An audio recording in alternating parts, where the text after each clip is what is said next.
Howdy, howdy, howdy, this is Ryan Acids Murphy coming to you with another edition of Smarking Off. In this one, we're going to be talking about the rules. Pro wrestling is rooted in the idea of a combat sport. I've talked about this on the realism video, which should go up before this one. And combat sports have rules. That's why I actually find it kind of irritating when people refer to, say, MMA or boxing as fights. They aren't fights. It's a combat sport. There are rules. It's a game.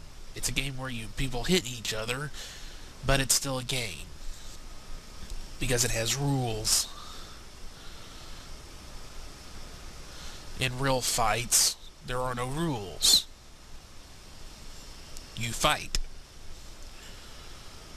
May the dirtiest motherfucker win.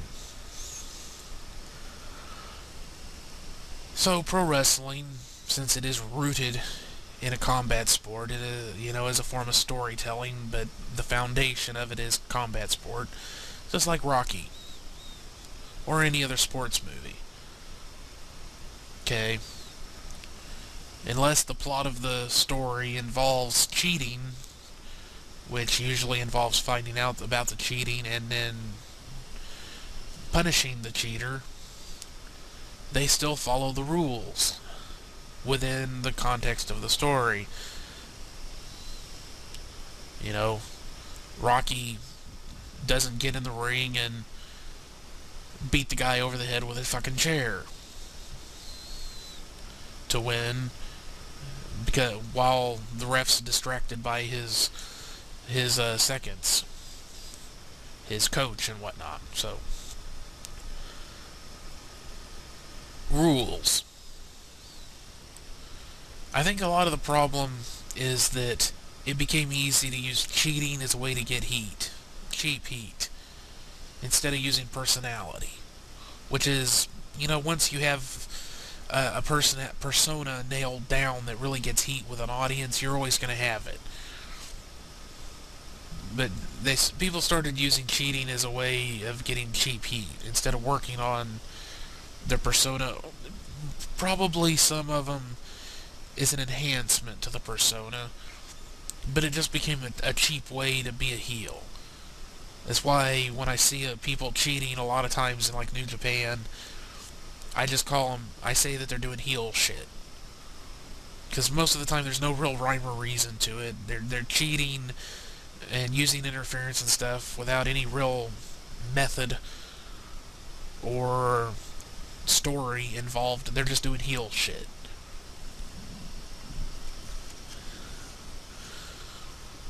And it's more ridiculous than heelish, properly heelish. Because a heel is supposed to get booed. Again, I've talked about this before. The face is the one that's supposed to get cheered. The heel is the one that's supposed to get booed. And if you're doing heel shit like cheating and interference and you're not really getting booed for it, there's no point. And if you want to get cheered and you're doing that shit and it's not helping you get cheered because you want to be a face and you want to be cheered and you're doing heel shit and it's not getting you cheered, there's no point. It's stupid.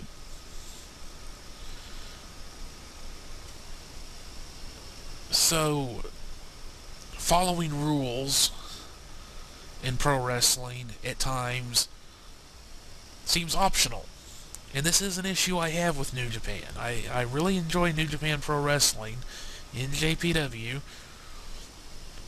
but they are very, very slackadaisical with the rules.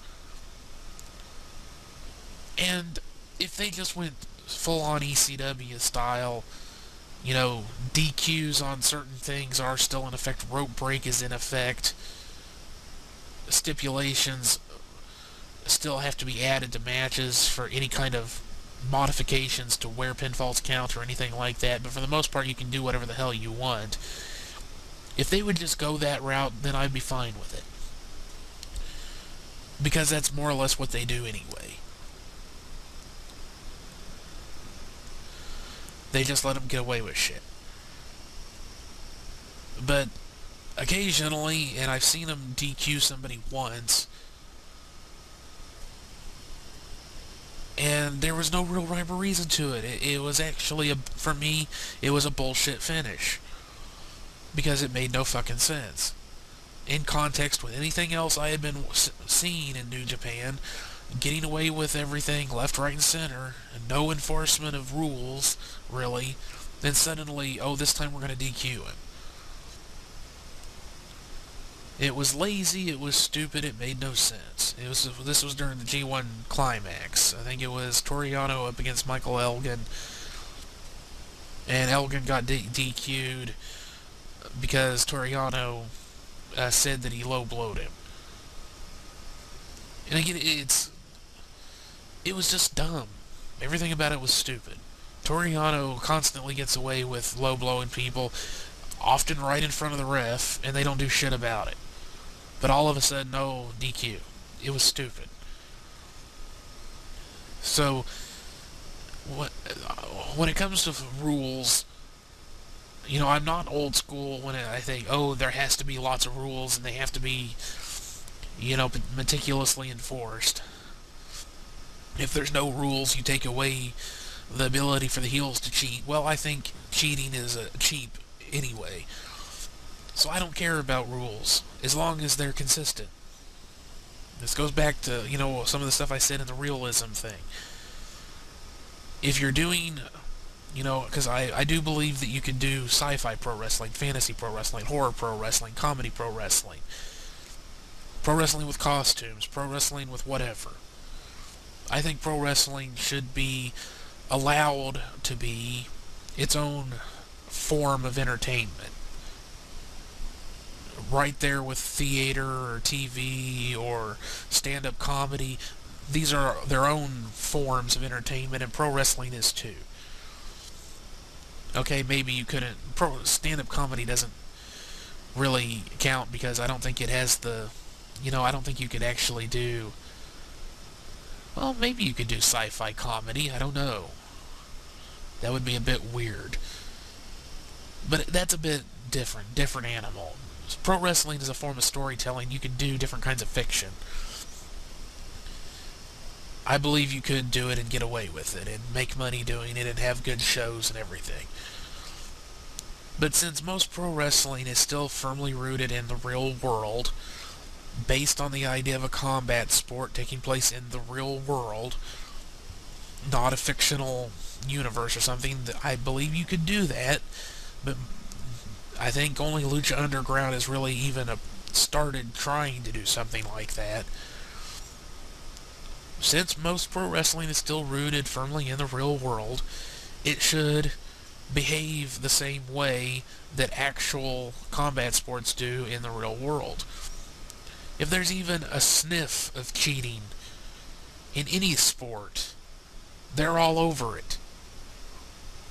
They can find out about something years later and they'll still take away your shit and ban you for life and stuff just because they got a hint that you might have cheated. Okay, they're not that extreme. They want proof, obviously. You can't just go, oh, they cheated. Oh, really? Well, I guess we'll ban them. No, they're not that stupid or crazy. Hopefully. But still. They take it very seriously. Pro wrestling, not so much. And it's silly. It's another reason why I think cheating is ridiculous, because, you know, no other sport would tolerate it. And everything is on camera now, so you can't act like it didn't happen. That whole, for some reason in pro wrestling, it's the only sports-based thing that exists that the ref has to see it at the time. Nowhere else. Any so-called legit sport, real sport, because, you know, what is and isn't legit, what is and isn't real is kind of a subjective thing, because this is kind of a different topic. I'm going to do a video on it, but sport doesn't exist, and I'll explain that in a different video. I'll leave you hanging, but there's really no such thing as a sport. it's a conceptual idea depending on what the person saying it and thinking it wants to be a sport. So that's kind of the explanation, but I'll explain the explanation better and in more depth in the other video. But still, in sports, they take cheating very seriously. Any evidence, no matter how long after the fact, will be taken into account, and people will be stripped of titles, they will be banned, they will be punished for cheating. Except in pro wrestling. So I think that's stupid, that needs to change. Okay. Overall, my feeling is that if you're going to have rules, you need to enforce them. Strictly. If somebody cheats, they need to be punished for it. Okay. And I'm thinking if there's anything else I really want to say, because that kind of sums it up. I don't care what the rules are, as long as they're consistently enforced. Okay? So, like with New Japan, if you're going to have low blows be illegal and a DQable offense, then Toru Yano should not be allowed to get away with it. Either when the ref can see it or afterwards. You can't just let him get away with it all the time. And again, plenty of times right in front of a ref, and then all of a sudden, somebody else gets DQ'd on the claim of a low blow. It's stupid and very inconsistent. Okay? Same thing goes for using weapons. If you allow wrestlers to use chairs outside the ring constantly, and then one time, because it's part of the story of the match, somebody gets DQ'd with one. I'm not saying New Japan did this, but it's happened loads of times in pro wrestling promotions over the years. Anything. It doesn't matter what it is. Rules need to be consistently enforced. I like watching the old school wrestling show, or review, OSW, old school wrestling, yeah, OSW reviews. I like watching their stuff.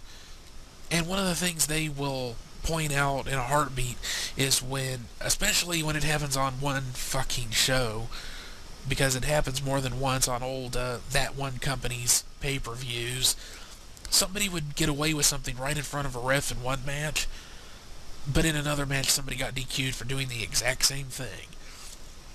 So, if you're going to have rules, enforce them, and enforce them consistently. That is what I believe makes the most sense. It's the most logical. If you don't want to have the rules, then don't have them. If you don't want to enforce them, don't have them. But if you're going to have the rules on the books, and you're going to say that those rules exist, then they need to actually be enforced consistently. So, there you go. Thanks for listening, and I'll see you on the next one. Bye-bye.